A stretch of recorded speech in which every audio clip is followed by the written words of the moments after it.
Doctor RS Sudarshanam గారి 100 సమీక్షలు 6వ భాగం 27/12/25.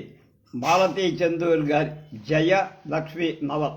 విజిలెన్స్ హోంలో నిత్య జీవితాన్ని, అక్కడి పరిస్థితుల్ని అభివర్ణిస్తూ సమాజంలో దారి తప్పిన వాళ్ళు, దిక్కు లేని వాళ్ళు అయిన స్త్రీల విషయం ఆ సంస్థ నిర్వహించగలిసిన బాధ్యత ఎంతవరకు పరిమితము, కృష్ణవేణి వంటి సమర్థురాలైన సూపరింటెండెంట్ కూడా బాధ్యత నిర్వహణలో ఎలాంటి చిక్కుల్ని ఎదుర్కోవాల్సి వస్తుందో సవివరంగా నిరూపించే ప్రయత్నమే ఈ రచన.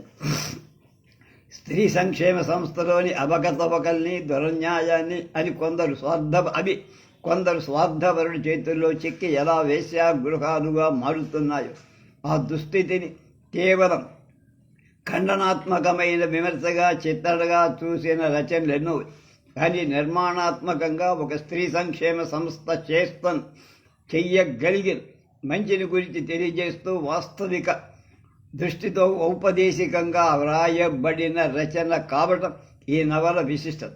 సాహిత్యపరంగా ఈ రచనని నవల అనేందుకు వీలే. తనకు లభించిన సమాచారాన్ని, కేసుల వివరాలని కళాత్మకంగా తీర్చిదిద్దే గట్టి ప్రయత్నం చెయ్యలేదు రచయిత. కానీ సాధ్యమైనంతలో ఆసక్తి కలిగించే విధంగా కథను నిర్వహించి కొన్ని కొసలు ముడివేయకుండా అలానే వదిలేసి, అందువల్ల ఇది జర్నలిజం కింద వచ్చే రచన. తేడా ఏమిటో ఈ నవల్లో ప్రసక్తమైన జయ కథ, లక్ష్మీ కథ నిర్వహించిన తీరు చూస్తే మనకు తెలుసు. జయ అనే అనాథ బాలిక అందము, అణుకువ చూసి మీనాక్షమనే వృద్ధురాలు తన సహాయార్థం ఇంటికి తీసుకువెళ్ళి ఇంచుమించు కుమార్తెలాగా చూసుకొని జయ ఆమె మీద విశ్వాసం పెంచుకొని మీనాక్షమ్మ కొడుకు స్టేట్స్ నుండి వస్తారు. చూసిన పెళ్లి సంబంధాలు ఆయనే జయనే చేసుకుంటానని తల్లితో మీనాక్షమ్మకి ఇష్టం లేదు. కొడుకుతో స్టేట్స్కి పయనమై వెళ్ళిపోదు. జయ విజిలెన్స్ హోమ్కి తిరిగి వస్తుంది. సాహిత్యపరమైన రచనలో ఇక్కడ జయ ప్రవర్తనకు, ఆమె పతనానికి ప్రాధాన్యం వచ్చేది. ఈ రచనలో జయకి 2 సార్లు వార్నింగ్ ఇచ్చి హాస్టల్ నుంచి పంపివేయడంలో జయ కథ ముగిస్తుంది. జయ వెళ్ళిపోయాక ఆమెకి స్టేట్స్ నుంచి ఉత్తరాలు వచ్చాయి. మీనాక్షమ్మ చేతులు కాలాక ఆకులు పట్టుకునే ప్రయత్నం చేసి, ఇది సినిమా కథ కాదు, జీవితం. 1000 ముక్కలైన జీవిత బాణం మళ్ళీ అతుక్కుంటుందా అంటూ రచయిత ఆ కొస అలా వదిలేశారు. సినిమా రకం ముగింపు అక్కర్లేదు. కానీ ఆ జయ పతనావస్థలో ఆమె హృదయ భావాలను, వ్యక్తిత్వాన్ని ప్రాధాన్యం ఇచ్చి చిత్రించి ఉంటే బాగుంది. విజిలెన్స్ హోమ్ యొక్క బాధ్యత దృష్ట్యా అయినా ఆ అవసరం లేదు. ఇక్కడే రచన జర్నలిజం అయింది, కానీ నవల కాల. సినిమా వ్యామోహంలో ఇల్లు వదిలి వచ్చి అధోగతి పాలైన నిర్భాగ్యురాలు లక్ష్మి మళ్ళీ జయ తల్లిదండ్రులను చేరుకోవడంలో విజిలెన్స్ హోమ్ సూపరింటెండెంట్ కృష్ణవేణి చేసిన కృషి పరిచయం. కానీ ఈ లక్ష్మి కథ కంటే ఈ పుస్తకంలో ఎక్కువ ప్రాధాన్యం వహించింది సుశీల కథ. ఈ కథ పుస్తకంలో పూర్తి కాల. కృష్ణవేణి అనే తరువాయి రచనలో పూర్తి చేశారు రజయ్. సుశీల కథని ప్రారంభించి ముగించకుండా ఈ భాగంలోనే తోటమారి దొంగతనం, వంట పంతుల వ్యాపారం లాంటి ప్రసంగం చేయటం వల్ల ఈ రచనకి ఏకాగ్రత లేదు. విజిలెన్స్ హోమ్ కేంద్రంగా ఉండటం, కృష్ణవేణి సూపరింటెండెంట్గా ఉండటం రచనలో వివిధ విషయాలకు, సన్నివేశాలకు, కథలకు ఐక్యాన్ని చేకూర్చిన అది జర్నలిస్టిక్ ఏకత్వం తప్ప రసాత్మకమైన సాహిత్యపరమైన ఏకత్వం కాదు. ఆర్థర్ హైలీని వరవడిగా పెట్టుకున్న విషయ గ్రంథనలో ఇంతకంటే మెలకువ శిల్పం చూపించవలసి ఉంది. ఆంధ్రప్రభ సచిత్ర వారపత్రిక 25/5/77. కృష్ణవేణి మాలతీ చంద్ర. విజిలెన్స్ హోమ్ను కేంద్రంగా తీసుకొని రచయిత్రి రాసిన 2 నవల్లో ఇది రెండవ. జయ లక్ష్మి అనే నవల కిందటి తరువాయి.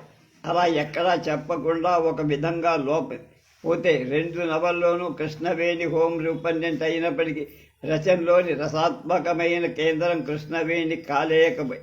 విషయం ప్రస్తారము, వైవిధ్యం కలిగింది అయినా విషయ గ్రథనలో రచయిత కృష్ణవేణి వ్యక్తిత్వాన్ని కేంద్రంగా తీసుకున్నా బాగుండే. లేక కథలని ఒకదాని వెంబడి జయ, లక్ష్మీ, సుశీల, వసంత, లక్ష్మీ, వ్యాలంటీనా, మంజుల అంటూ వేరువేరుగా చెప్పిన సాహిత్యం అయ్యే. ఇప్పుడు ఇది జర్నలిజం అయింది. అలా చూసినా జయలక్ష్మి, కృష్ణవేణి రెండూ పుస్తకంగా చేస్తే బాగుండే.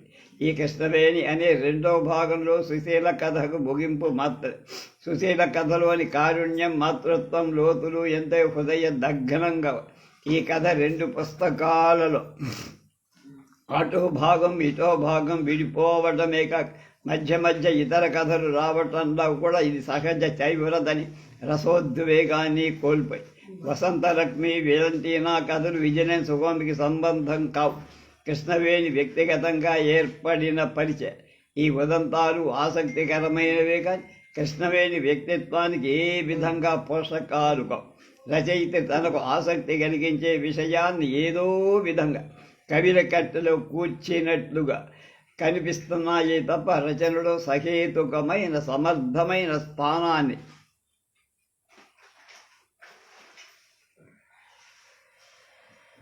జర్నలిజం రీత్యా కూడా పొందలేకపోయి.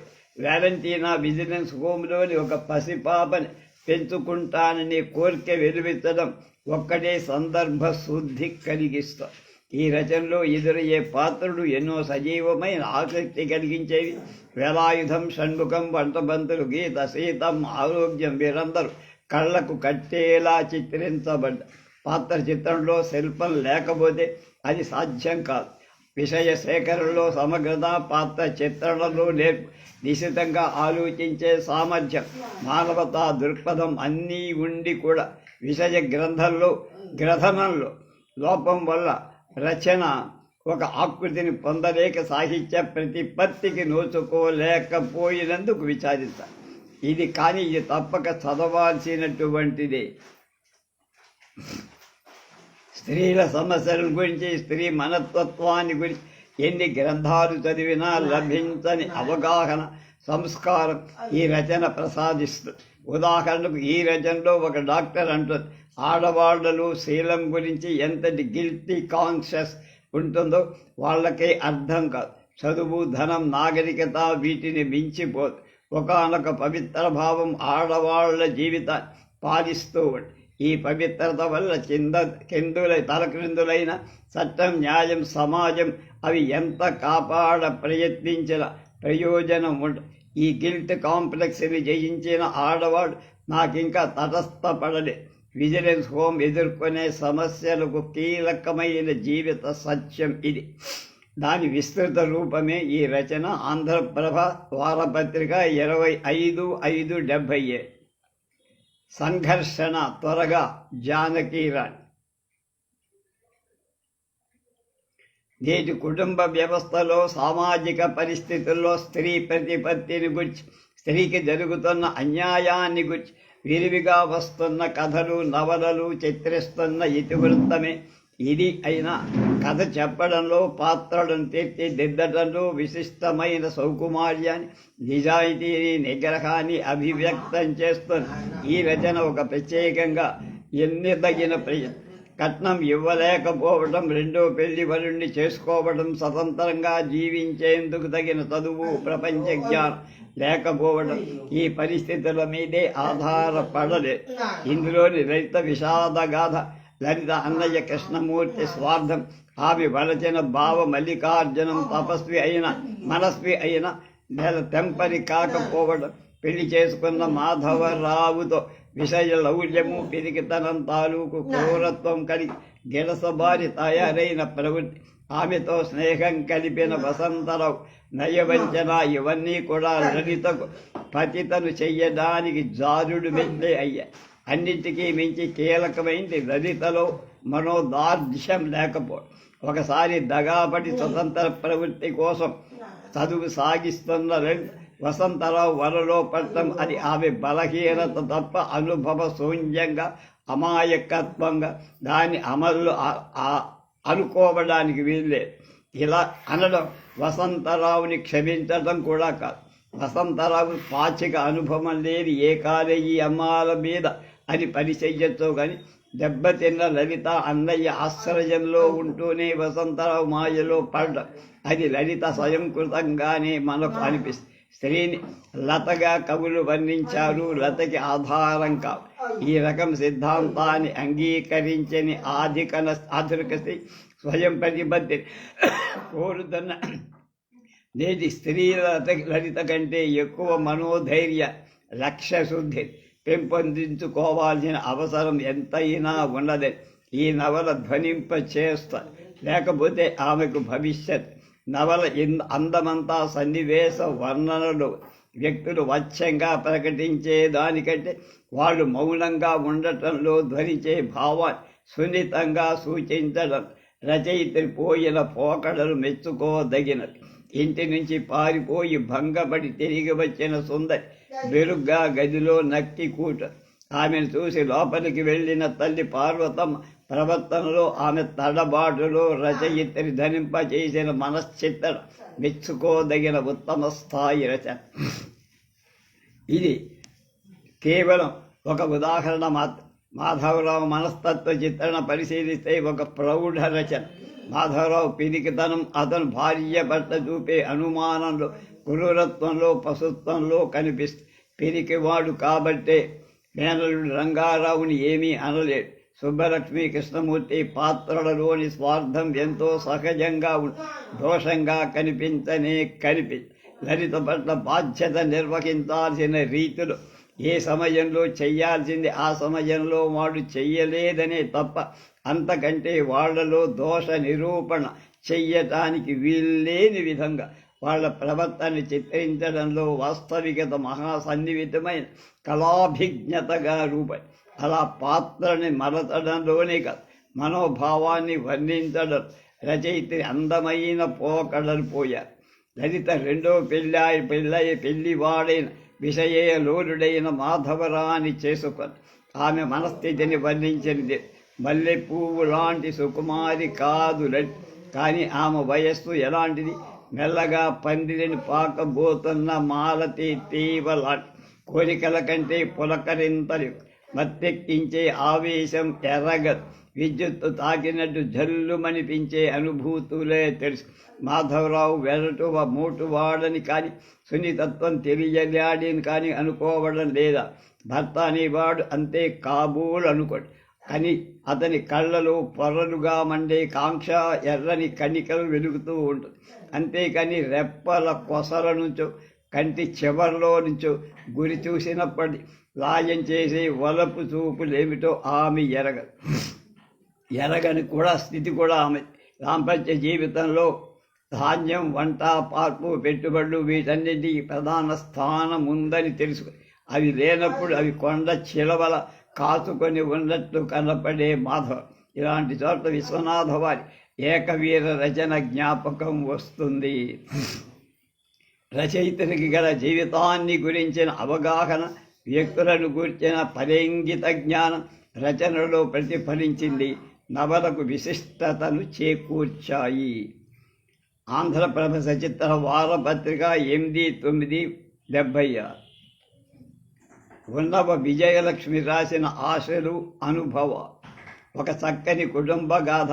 ఇంటికి పెద్ద కొడుకైన ముకుందం సంసార భారం వహించిన 2 తమ్ముళ్ళ పై చదువులు చదివిస్తాడు. 2 చెల్లెళ్లను ఘనంగా వివాహాలు చేపిస్తాడు. ఇదంతా తల్లి మనస్సరికి తోబుట్టువల మీద ఆప్యాయతతో, పోయిన తండ్రి స్థానంలో తనని ఊహించుకొని బాధ్యతతో, నిండు మనస్సుతో చేసిన స్వార్థ త్యాగం. ఏళ్ల తరబడి సొంతంగా సంపాదించేది, ఉమ్మడి ఆస్తి మీద వచ్చేది అని భేదం లేకుండా వెచ్చించి తోడబుట్టే వాళ్ళని పైకి తెస్తారు. ముకుంద ఈ కథని వివరంగా కన్నుల కట్టేలా చిత్రించారు రచయి. శబర తల్లి మరణం నాటికి ఎవరికి వారైన ముకుందం తమ్ముళ్ళు చెల్లె, పైతృకమైన ఆస్తి మాకేం మిగిల్చావు, నువ్వు చేసిన నిర్వాహకం ఏమి అన్నట్టుగా మాట్లాడు. అన్న కుటుంబం సంగతి తనకేమీ మిగిల్చుకోలేదన్న విషయం ఆలోచించి కొన్నేళ్లకు ముకుందానికి పక్షపాతం వస్తుంది. పిల్లలు అందిరాల. నాకు తెలిసినంత వరకు ఏనాడు నా బాధ్యతలను విస్మరించల, ఎవరికి ఎలాంటి అన్యాయాలు చెయ్యాల. మరి మన బ్రతుకుల ఎందుకయ్యాయి అంటాడు బాధతో దీనంగా ముకుందం. ఇది రచయిత్రి ఒకానొక సంప్రదాయాన్ని ఈ నవలలో వేస్తున్న సూటి ప్రశ్న. ఇదుటి భ్రాతరిలా ఉన్నాయనుకుందాం అంటుంది ఇది సమాధానం అవుతుందా? ఇక్కడ కృతజ్ఞత కోసం ఎదురు చూడడం ముకుందం ఆప్యాయత కరవైందనే బాధపడు. ఏమంటే శకుంతల డబ్బు చూసి తన కొడుక్కి సుందరం కూతుర్ని చేసుకుంటానంటుంది, కానీ ముకుందం కూతుర్ని గురించి ఆలోచన. మిగతా నలుగురు ఆర్థికంగా ఒక స్థాయికి చేరుకొని ముకుందం కుటుంబాన్ని వెలివేసినట్లే ప్రవర్తిస్తారు. చివరిదైన 14వ అధ్యాయం నవలలో కొలికి పక్షపాతంలో అసక్తుడైనటువంటి ముకుందం సంసార భారాన్ని పెద్ద కుమార్తె తన భుజాల మీదకి ఎత్తుకోవడంతో నవల చివర పాత కథ పునరావృత్తము.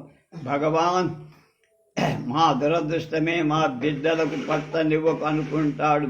తమ్ముళ్ళ కోసం చెల్లెళ్ళ కోసం తనలాగా అలవిక్మించిన త్యాగం చెయ్యకుండా ఉన్నంతలో వాళ్ళ భవిష్యత్తును తీర్చిదిద్దిన ధర్మారావుతో తనను పోల్చుకుని పాఠకులకు వెన్నాషా వ్యాఖ్యానం అతి సాధువుగా ఉండటం ఎంత ప్రమాదకరమో చూశారా అని గాంధీజీ మరణ వార్త విని అన్న మాటలు తప్పక గుర్తుకు వస్తాయి.